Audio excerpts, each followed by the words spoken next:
in recent memory, and I know I'm going off on a tangent, was You Got Me with Erykah Badu and the Roots. Love it. Okay. I love it. Like, I'll never forget, it was like 95, 96. I'm sitting in my godmom's room and the videos on TV. Like, I remember this vividly. Okay. And that was like my introduction to hip-hop. And then after that, I found the Fugees album and all of that. And so, my bad, I just went on the tangent there. But yeah, The Weeknd for me, I think, is forever a legend. Like, he got Kids' Choice Awards off the same songs he talking about Blow.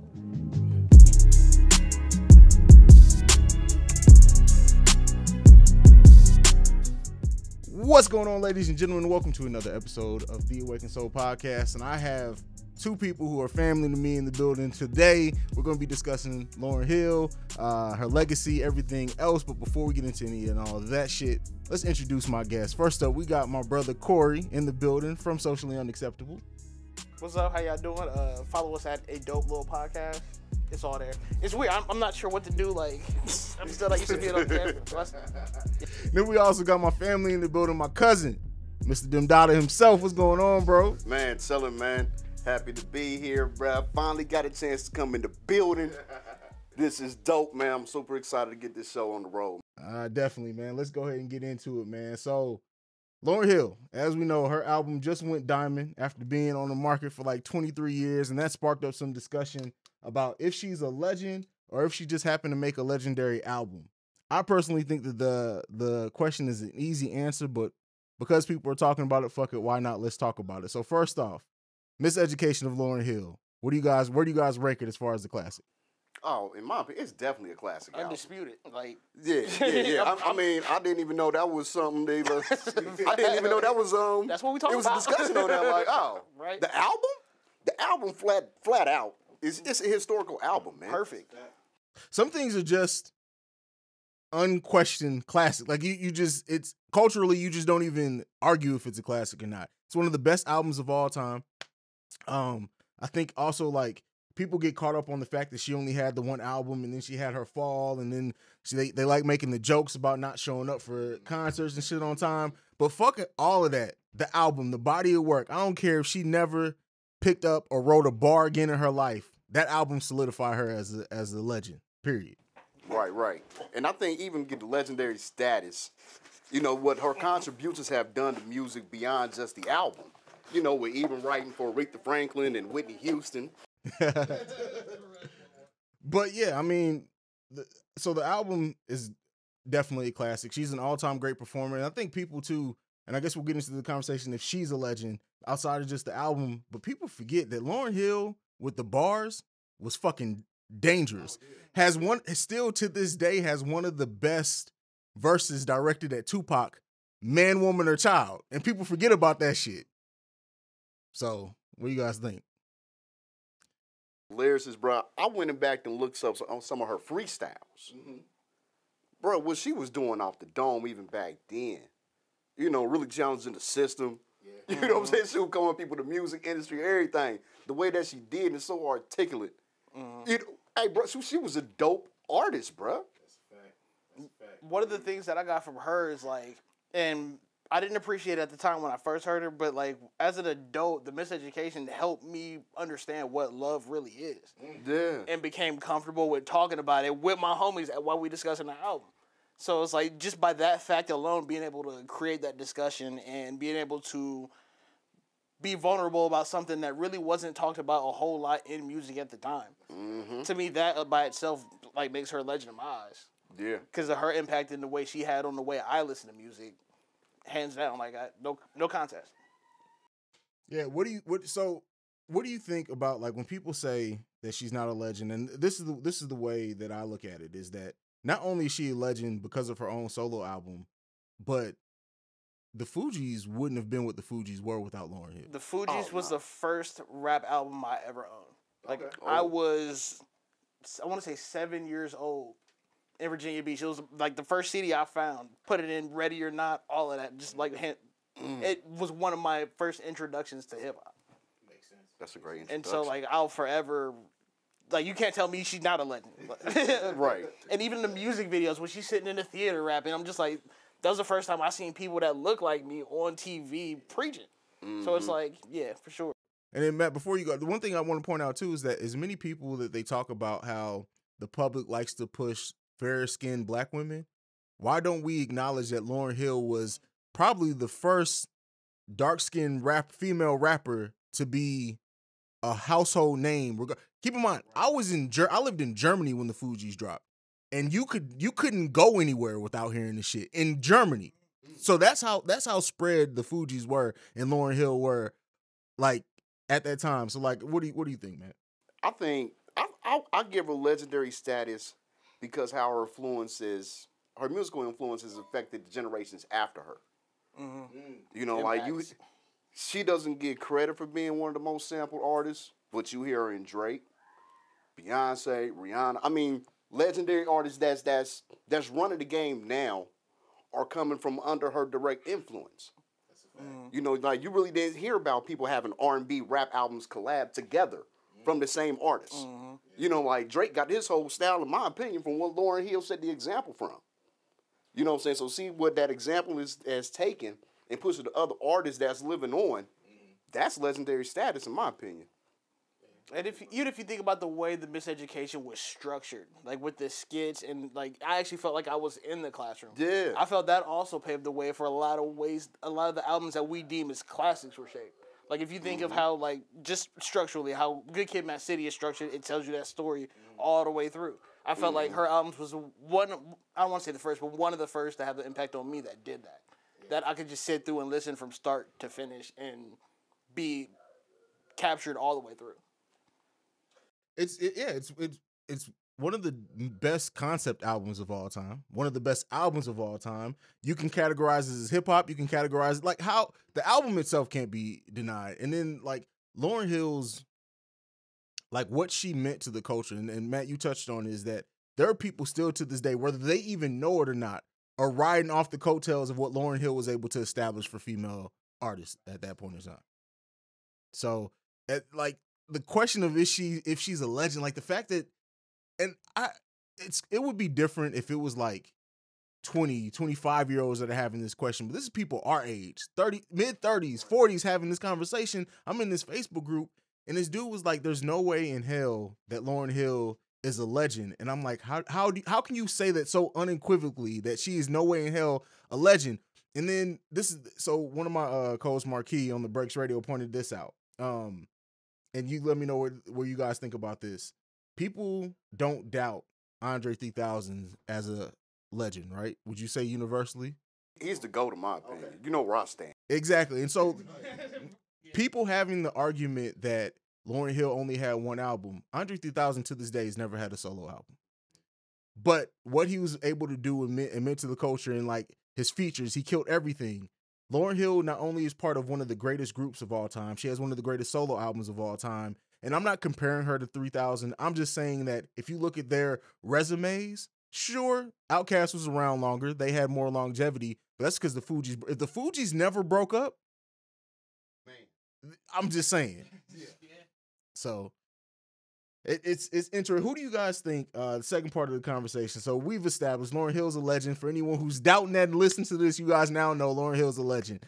But in music, coming up, who do you guys think has the potential to reach that legendary status of, like, the newer age? And by the newer age, I mean like 2000 artists that debuted 2010 up until now. I got Nip. Definitely would have been there. Oh yeah, for sure. And even the way his passing went on, you know, and I think his music is highlighted more since. Definitely. You know, that's actually getting that reach. So I definitely got Nip in there. I think Cole has that ability. Kendrick, you know, them type of cats. I think I see them on that progression. Okay. That can do something. Mm-hmm. Yeah, because Kendrick, of course, I feel like that's yeah. I feel like every music conversation I have with anybody, I got to take Kendrick off the table because that's like a given. But for me, like, just because I really like the whole TDE heavy, I think Schoolboy Q would definitely hit that legend status. For what he does, the way he does it, the energy, his energy matches the depth of his content. Mm-hmm. And I think that's a lot of times when people listen to him, they hear energy. But if you actually listen bar for bar what he's saying, he's spitting with the best of them. Oh yeah, he go. Okay, the thing that may hold, and I Schoolboy Q is fucking amazing, so I'm not taking away from that. But do you think that Schoolboy doesn't do very many features? When he doesn't have an album either coming or out, he completely drops off the face of the earth. Do you think that's gonna hurt him reaching legendary status? No, not at all. Because I feel like a lot of the greats do. Kendrick does it. Like he'll drop an album and then we won't hear from him for years, and then we see him. He's shooting a music video, and then they drop unexpectedly. We don't can't prepare for it. But so yeah, I don't think that, and I like that in my artists. Maybe it's just because the way I listen to music and the artists that I follow. I like artists that disappear for themselves, that who aren't always updating their social media, because that kind of just shows me that they're human too. Yeah. Right. And and maybe it's just because we've been podcasting and talking to artists, I relate to the artists who are like open about stuff like that. Like, yeah, they go away, but when they're working, we know when they're working. Like, we can always expect something unless they say, yo, I'm done. Yeah. For sure. So I don't think that'll hurt them in the long run. If not, that lack of availability will help. Okay. Like Frank Ocean, who drop a classic, disappear for 10 years, they come out with another one, disappear. Like, I think if a lot of artists did that, I think that adds more to their craft, and you can tell when they're really focused and locked in, and it shows in the project when it comes out.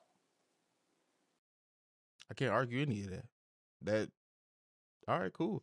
Staying in TDE. What do you think? And this is because this is a guy that I really fuck with.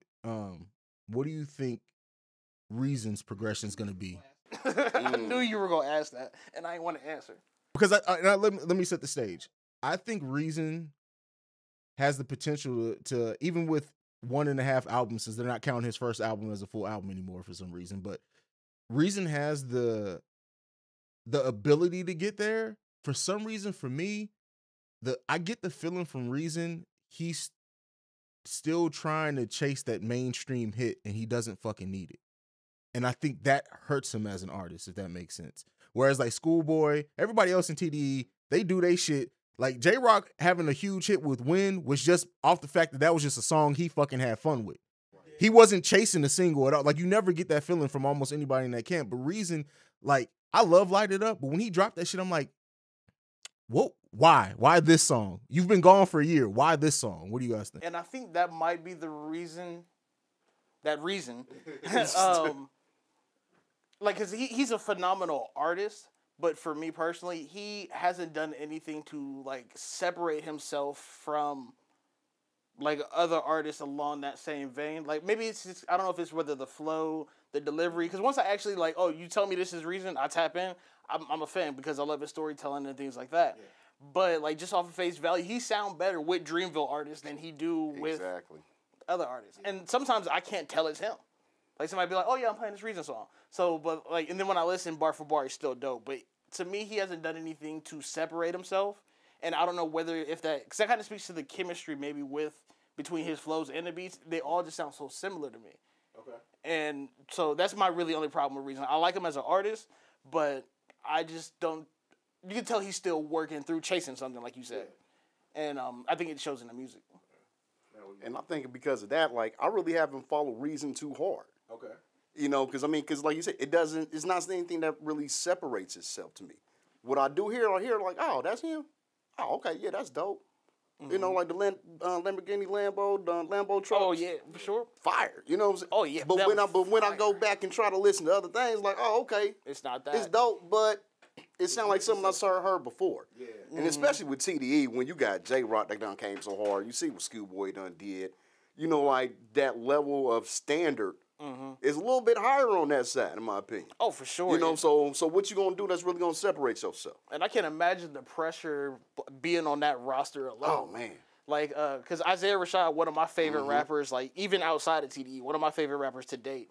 Like, and then, because I was watching some old interviews he did talking about, like, how he had, like, struggles with addiction. I can imagine being under the kind of pressure on that lineup. Yeah. So, like, I also want to take that into account when I'm listening to Reason, because, like, the first thing we bring up is, like, everybody else on TDE compared to Reason.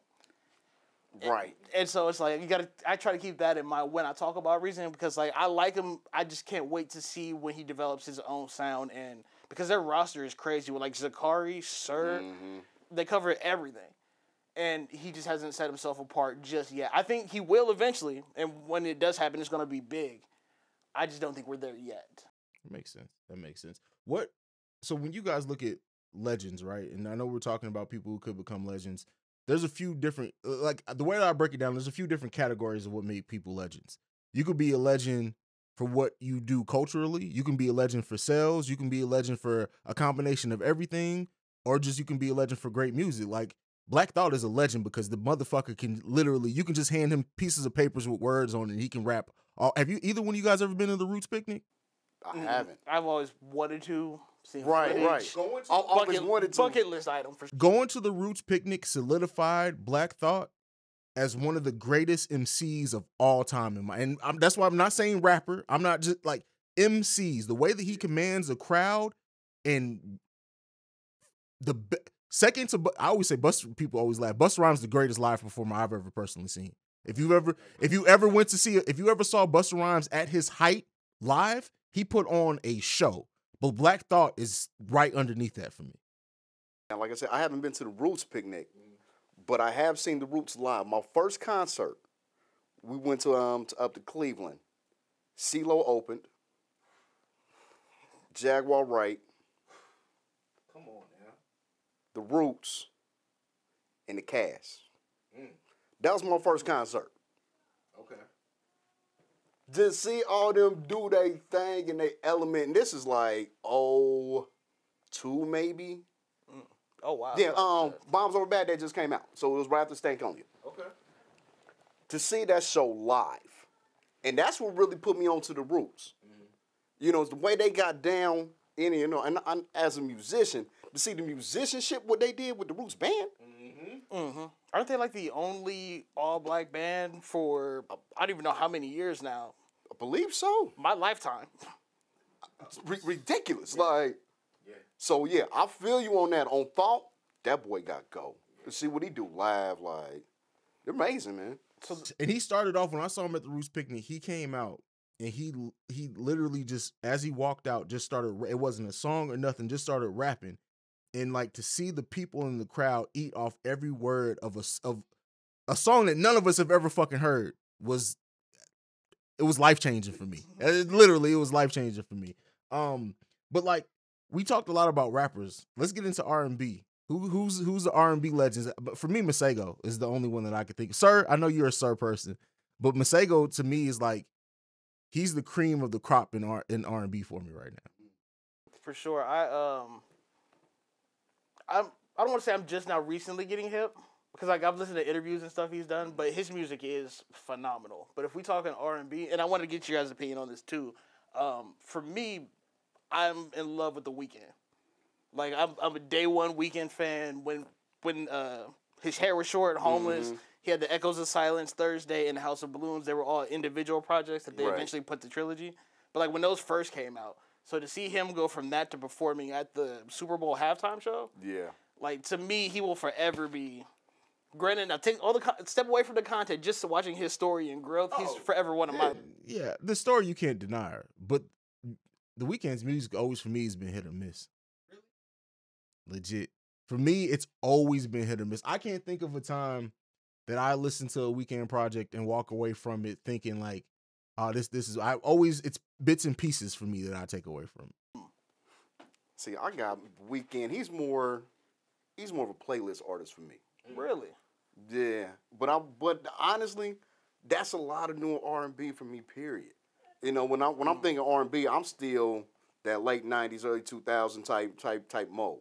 Okay. You know what I'm saying? So a lot of newer R&B, get the songs that I kind of like, put them on the playlist. He might end up with 2 or 3 tracks, but it ain't something that's really making my rotation. Okay. But I respect his musicianship. You know what I'm saying? Musicianship, like, he's a beast. Don't get me wrong. But like you said, but most of it is hit or miss. So give me my 3-4. I'm going to ride him hard, and, you know. That's me too. Really? He's going to keep moving. Because to me, I see him like he a modern-day Prince. Like, who can sing like Mike. He got vocals. I mean, the thing is it's so, like, his vocal ability you can't take away from him. I almost prefer the shit that The Weeknd does for other artists than himself. It's just not, it doesn't resonate with me, man. And I like I said, I thought you would say Sir. You put me on Sir First time ever on Socially Unacceptable. You put me on, sir, when you guys were recording in the other building. Sir, I love Sir, but because I always believe music is time and place. So with Sir, when I found Sir, I was going through some stuff that his music spoke to directly. And so like, and that's why I always have trouble talking about legends and top fives and greatest, because it's like, for me, music is where I'm at. What am I going through? Does it connect with me? Am I receptive to it? So like, Sir, well, forever, just because the album November. I actually like November more than his latest one, just because of where I was at the time and how it helped me. And that's just, and after talking to y'all, I'm realizing that's really how it is with my music taste in general, with Laury Hill. Because like one of the first, and it's funny I bring up Black Thought, because the first music video that comes to mind, like in recent memory, and I know I'm going off on a tangent, was You Got Me with Erykah Badu and the Roots. Love it. Okay. I love it. Like, I'll never forget, it was like 95, 96. I'm sitting in my godmom's room and the videos on TV. Like, I remember this vividly. Okay. And that was like my introduction to hip hop. And then after that, I found the Fugees album and all of that. And so, my bad, I just went on the tangent there. But yeah, The Weeknd for me, I think, is forever a legend. Like, he got Kids' Choice Awards off the same songs he talking about Blow. Yeah. You can't tell, like, his presentation of his material is fire. Okay, man. Who you I'll give you that. Man, I'm looking more, I got music. Okay. That Music Soul Child. And I don't think he really gets the credit that he deserves, even with his pen. Like, the boy is a beast. He got time in. You know, I mean, the albums that he's put out, he got classic hits that's going to go down, wedding songs from here on out. You know what I'm saying? When you got substantial work that's going to pass generations, I think that's what I look for when I'm thinking legend. That's going to get you in that type of standing. But I think he's somebody that should be brought up in that conversation more, that really doesn't get the credit. I like that. You're right. I'd never hear his name brought up. And we take legend for granted. I mean, music for granted, right? Like, I really do feel like you saying that just brought it all home, because music has been, he's been consistent. Like, what are we about 2-3 decades in for music? I was still in middle school, I think, when music debuted. So like, we're 2 decades in with Music Soul Child being around for a while, and yeah, he just he just had an album. Was that last year, the long ass album? And yeah, so all right, I like that one. Like, I was at UC. He came and did a free concert. Did like a 2-hour set. You know, they used to bring in artists all the time. But dude broke the show down and did damn near a half a Prince concert. And when I say he killed it, bruh, you know, I mean, I thought Prince was there. You know what I'm saying? Like, he was there to make his the boy is cold, man. Like, so, but these type of artists, they don't get the recognition, man. But he the truth. All right. I like that. I'm gonna go with a super underrated one for my next one, who I think is, and this isn't R&B, but somebody who I think is a legend that probably will never get his flowers. You may be too young for this. No, you good. Devin the Dude. Oh, yeah, legend for sure. Oh. And so I remember I was listening to Devin the Dude. It was about, I think it was after Drake's second album dropped. I was at work listening to Devin the Dude, and I worked with some people who were younger than me. And they were like, "Who's Devin the Dude?" I was like, "Is he a rapper? Is he a singer?" I'm like, "Oh, he's everything." He was like, "Oh, so it's a Drake clone." I'm like, first of all, Drake wishes that he could be as good at both as what Devin the Dude is. Bad. Man. Oh, wow. Devin the Dude, bruh.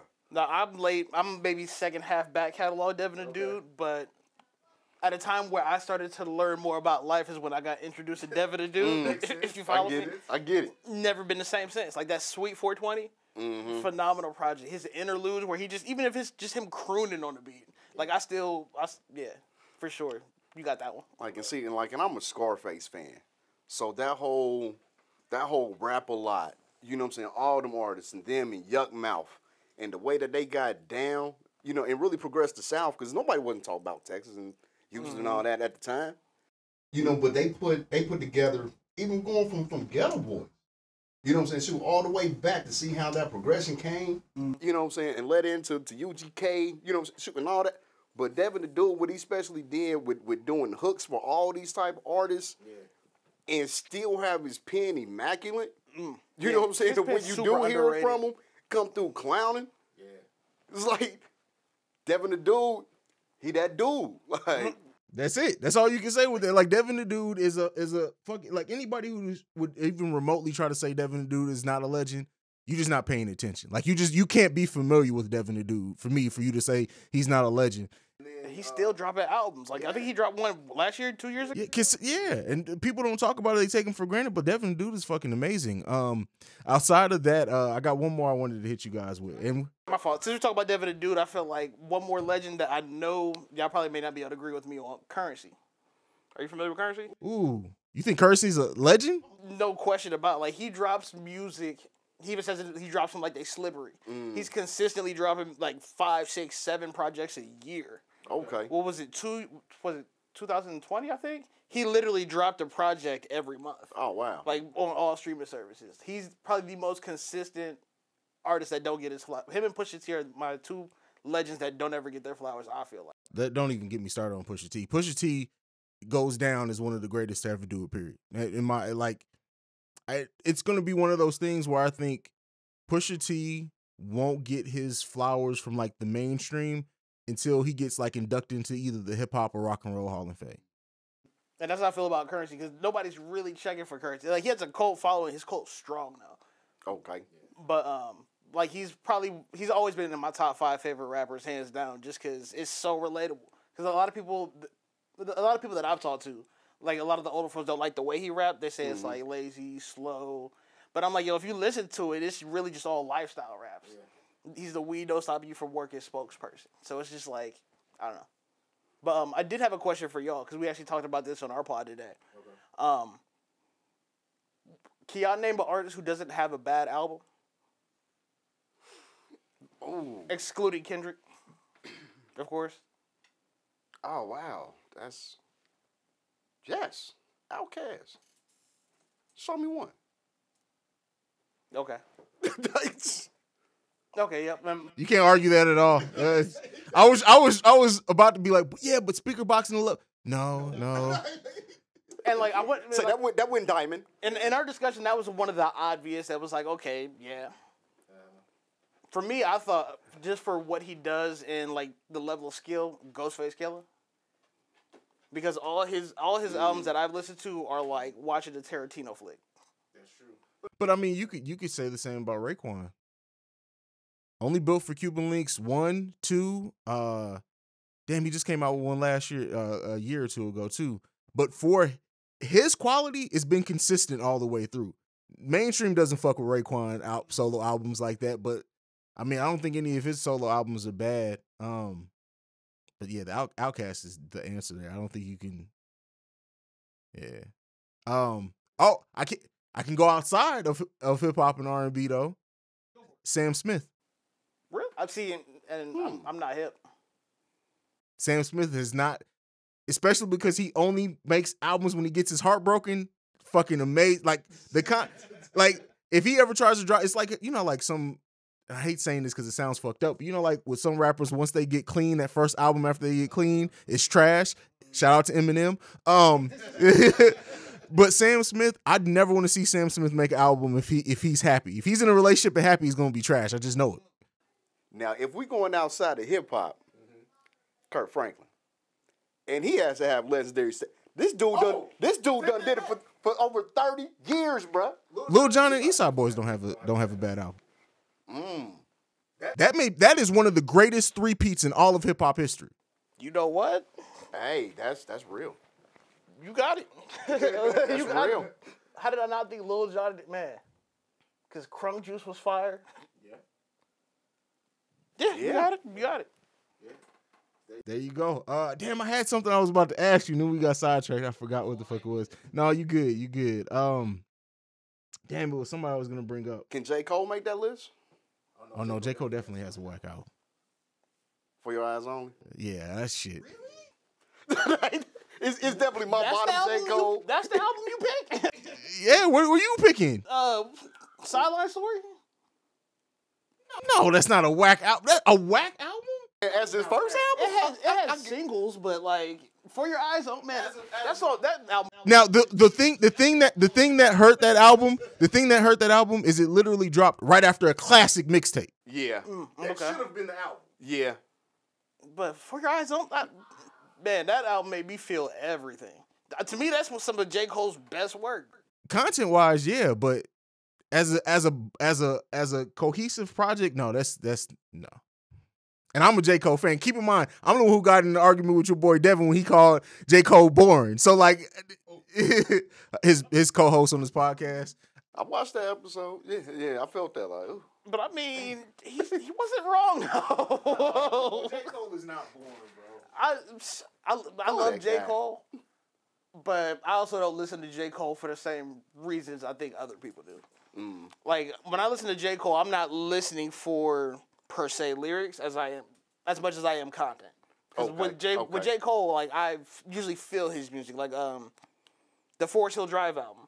Mm-hmm. I love that album, even though bar for bar, like it's kind of weak with the message and everything that you can tell a lot went into it. Yeah. Felt it. And then I also see them live, so I'm always biased to the artists that I see live as well. I feel you. So, but yeah, For Your Eyes Only, I thought was a great project. It was short, sweet. It brought all the feelings out that he normally does. Like, was it the last song, I think, with the ultrasound and the heartbeat and beat? Okay. Mm-hmm. Like that, I'm at work sitting there tearing up, like trying not to talk to nobody. Like that's some of J. Cole's best work, in my opinion. Okay. How about this? Let's because I can't remember the artist I was going to bring up to you. What's the? Oh no, that's what it was. Tech Nine. It's Tech Nine a legend. We're all from the Midwest, so it's different. I feel like it's hard for people in the Midwest to have a conversation about Tech Nine, because how could you be in the Midwest? Like Tech Nine is a legend, if for nothing else. Like as much as like we artists having their independence, he was the first artist to have a platinum album, 100% independent. People never talk about that fact. Worldwide tours of never having a major label behind him. So like Tech Nine is and like rapping ability or whatnot. That's why I say like some things you're a legend for what you do culturally, and there are again people who are benefiting from the ground that Tech Nine broke who probably don't even fucking know it. Because where I grew up, like I grew up in a predominantly white area, and so like I saw Tech Nine through other people's eyes, and the crowds that he brought together, that he introduced to hip hop himself, just by being. I don't know if he was a juggler. I'm not familiar with the whole culture. Yeah. But just with the face paint and the people he traveled with, he introduced people in areas to hip-hop who would never have, like, reached it any other way. So for that, I'm like, yeah, for sure. Like, 'cause I know people who will say they hate hip-hop, but they love Tech Nine. Right. Yeah.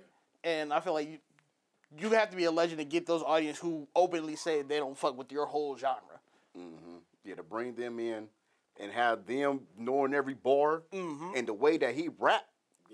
You know what I'm saying? Like if you can memorize that and you're not even a hip hop fan, you know what you just bring to the culture. Mm-hmm. You know what I'm saying? You really put your stamp on it. Like it takes a special individual to have that type of power. For sure, to cross genres, especially at a time where like the internet wasn't what it is today. Right.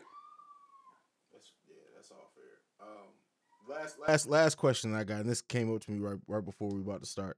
What's the worst album by a legendary artist, in your opinion?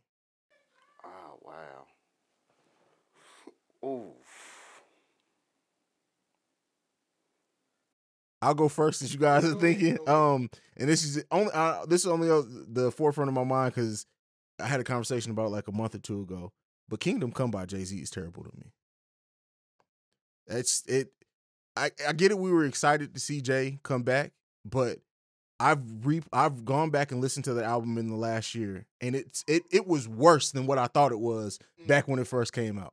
That album, it didn't fit, like Jay-Z's passion, his bravado, everything was missing from that album for me as a Jay fan. And keep in mind, I'm a Jay fan. Jay-Z's birthday is the day before my birthday. That's how like I feel like I was born to love Jay-Z music. And that album to me, it's 2 songs I can go back to and listen from that album. Everything else is, and I don't know if it was like him being in his head because it was the Dame split. Cam was coming at his neck, something fierce during then. It just felt like Jay was off his game. And as somebody who's never let themselves be seen off their game, that whole album to me was just like a what the fuck. I think I gotta go with The Last Meal, man. When Snoop went to No Limit. Okay. And don't get me wrong, I ain't saying Snoop always been the most lyricist, but when you look at his body of work. You know, the albums that he put out, the bangers that he got, Snoop got albums. His No Limit days. That whole No Limit era. That's why that versus to me he lost, because he went to too many fucking songs from that era. I'm like, Snoop, what the fuck are you doing? Like, nobody cares about No Limit Snoop. Yeah, like No Limit Snoop, man. It wasn't it. I'm like, bro, you had KOC. You had the dopest producer in the game at the time. Like, I expected more. Yeah, I feel that. I think I'm gonna have to go, and this is probably completely different. I'm gonna have to go Yeezus by Kanye. That's fair. That's fair. And like, cause at first I thought it was like, okay, maybe I just wasn't ready for it at the time it dropped, and then I went back and re-listened to it. And I'm just like, still not there. But just off the top of my head, that's the one that comes to mind. Cause Kanye forever a legend, but I think that album for me was just like it hurt a little bit. I can see that. I think I got maybe one or two songs off that. That Blood on the Leaves. And that's for production. Yeah, exactly. But beyond that, I really can't think of nothing on Yeezus I really mess with. You know, even when it came out, Yes. nothing like that. That was about it. What else I could add to that? Revival by M, for sure. That goes without saying. Testing, ASAP Rocky was fucking terrible. This may get me some hate. Lasers, Lupe. No, you're 100%. Okay. To me, that's my least favorite Lupe album. Like that, yeah. That was like a turn in Lupe. Like at that point, it was just like, all right, he's. For me, Lupe hasn't bounced back from that. For me. Oh, for sure. What is it? Tetsuo and Youth, I think, was one that he dropped not too long ago, or before his latest one. That one I thought was phenomenal. Okay. And that's one of those You're right. you can flip That was backwards dope. too. That was dope. Can I ask a random music question? I know it's off topic. Okay. What did y'all think of that Meek Mill Kobe bar? Oh. Listen, there's very few bars that you can drop that universally will make people tell you to shut the fuck up. Right. That was one of them. It's just like, to me, it's too soon. Had that been 5 years from now, we're still healing from Kobe. Facts. For sure. You feel me? So, like, because of that, and I mean, it's read the room, bro. Read the room. And I don't even like using that phrase. Read the room, man. I got to agree with Cuz on that. And I mean, you know, it's been other egregious bars out there. You know, but like you said, the timing, like, you know what Kobe meant for the culture. We talking about the time of the anniversary. You know what I'm saying? Like you do this right now, you know. I mean, I understand, you know, trying to get paid, blow up like the world trade. I mean, you got other bars out there that was like, damn at the time, but yeah, man, you should have held on to that one for a little bit longer, man. Okay. So now what if, and I was just thinking about this the other day, what if, because there's artists who make egregious bars like that all the time. Would that be different if it came from, say, Eminem? Who's known for like antics or something like that? Or do you think maybe just because it was... I think anybody who would have dropped that bar, the only person who I could possibly see getting away with that bar would be Drake, and that's just because his fans don't give a fuck what he does. He got a hive. That's what I'm saying. Like other than that, I really don't think anybody else could really say that bar and it be like, oh, okay, it's cool. I feel that. Maybe Wayne. Because Wayne be on... Only because people at this point would be like, all right, how high were you? Exactly. And we know Meek not, so... Right. Yeah, because my initial reaction, I'm like, it's a bar. Like, it made me feel something, like, but that's what art's supposed to do. This is true. But that's just purely at face value, taking away history, any personal attachments, which again is insensitive. Just I'm thinking from an artist perspective. Like I thought, oh, that's a bar, but it is really too soon. And I think Freddie Gibbs had a line talking about like since Kobe died, now he cry whenever he go to LA, and he said that's how you're supposed to do it, which more so homage than gun reference, I guess. Right. It's just like if somebody after Nip died made a bar about getting kicked in the head after getting shot. Like, motherfuckers would have crucified. Still to this day, Nip is one of those people you can't. And Kobe is right there with him, and because they were so close, they passed away so close to each other, and we're still in the middle of getting over a fucking pandemic. Nobody wants to. Honestly, and that's how I marked the whole pandemic. Because I remember like finding out when we were working from home. Like I found out we were working from home The week after Kobe. Yeah, it's like Kobe was the last thing holding the universe together. Once he was gone, it was just all fell apart. Yeah, but no, I was always curious because I'm like, I was conflicted, but I get it though, and I'm sure it has to be tough for people in LA and the West Coast. Me, I'm just a Kobe fan, like Kobe in basketball, just a fan. So I was like, oh, that's a bar, but nah. All right, last thing before we go, because people ask, and this is the thing, and maybe we can. This is what we can do. We can all come back at some point and follow up on this. Top 5 dead or alive. Corey, go first. Whew. Hate this question. Today's gonna be Kendrick, undisputed 1 through 4. No.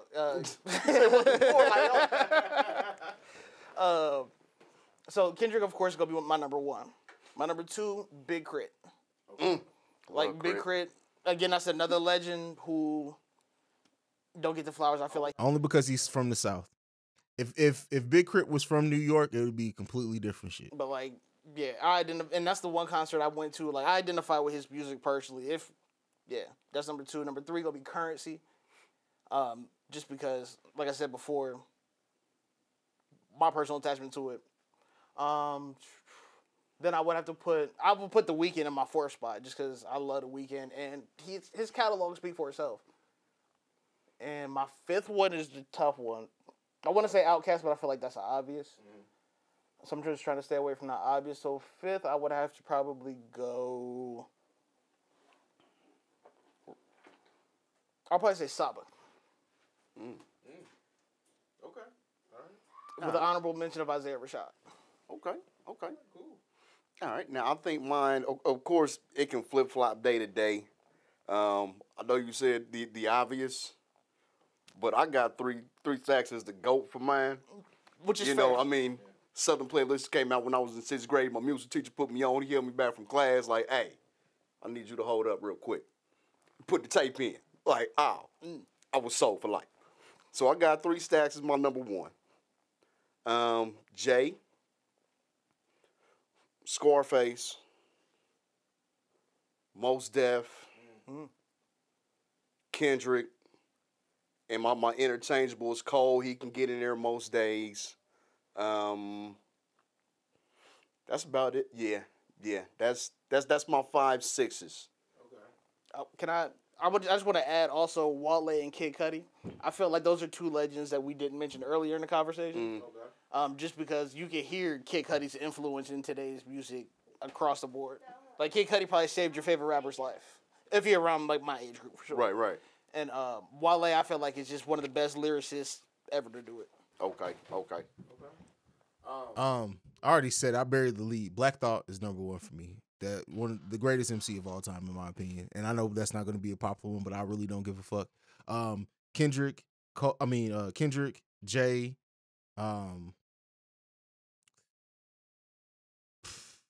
this is where it starts getting tough. Somebody always gets left out. Yeah, because it's difficult. We're including groups, right?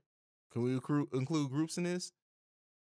UGK number 4 for me personally, because UGK's music is something that speaks to my soul and where I am to this right now as a man. UGK's music speaks more than what my mindset is right now than probably anything else.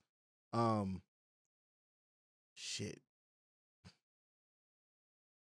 I gotta give it to X. DMX? Hey, bro. I'm gonna say Exhibit. X had a hell of a damn run, bro. And 5B, I would say, including the mixtapes that dropped around this time, Carter 1 through 3, Lil Wayne. So that's it. Yeah, but DMX to this day, like, especially as a man who admittedly went through depression and came out, like, DMX's music is just, it's soulful to me. Like, it's gospel. Yeah. So if I could add one more, I know I'd add like 10 now. First 3 album Kanye. Okay. Yeah. No, I didn't say first 4. Like up until My Beautiful Dark Twisted Fantasy. That Kanye was amazing. Yeah. I wish we had that. We need that Kanye right now, man. Have you ever listened to Consequence? Yeah. Like his old, what was the project? Was it shoot, not Good Ass Job. I forget the name of the project. This cartoon with him on the cover. Oh shoot, I can't think of it. I'm gonna have to look it up later. But yeah, that's when I realized I didn't know that he wrote for Kanye. Yeah. And so to me, that's a new Kanye project. Oh wow. Going back and listening to it. All right. Yeah, and he hasn't been the same since him and Consequence fell out. That's the reason for that. But all right, go ahead and give him your social media, Corey. Give him your social media. Let's get the fuck up out. You can follow me personally at The Work Husband, or THEWRK Husband, and then you can follow our podcast, the Socially Unacceptable Podcast, at A Dope Little Podcast, ADOPELIL Podcast. And then also every other week, we also do the Tie-ish podcast. Really dope. Would definitely encourage people to check it out. I'm not used to talking about myself, so I apologize for the awkwardness. But yeah, that's us. All right, cuzzo. All right, you can catch me at Instagram, Snapchat, Demm_Dodda, DEMM_DODDA. Also check out the Citizen Podcast on Young Neil's channel on Facebook. I mean, sorry about that, on YouTube. I do apologize, it's the bourbon. My bad. But Young Neil's podcast on YouTube. We're on Spotify, Anchor, all your major streaming social sites. Check us out. There you have it. You can follow me at CEO Haize, at CEO Haize on every social media platform that I want you to follow me at. You can follow the podcast at Awaken Soul Pod or at The Awaken Soul Pod. You can send us any feedback, questions, comments, concerns, theawakensoulpod@gmail.com. And then lastly, if you want to send us a voicemail so I can play it on the podcast, you can do so at 614-547-2039. We are the #1 podcast for the culture. And this week, I'm out this bitch. Peace. That's it. We did it. That was fun. That was fun. Yeah, it was dope. Fun, man. Yeah, that was dope. That was fun. This has been a presentation of the Breaks Media.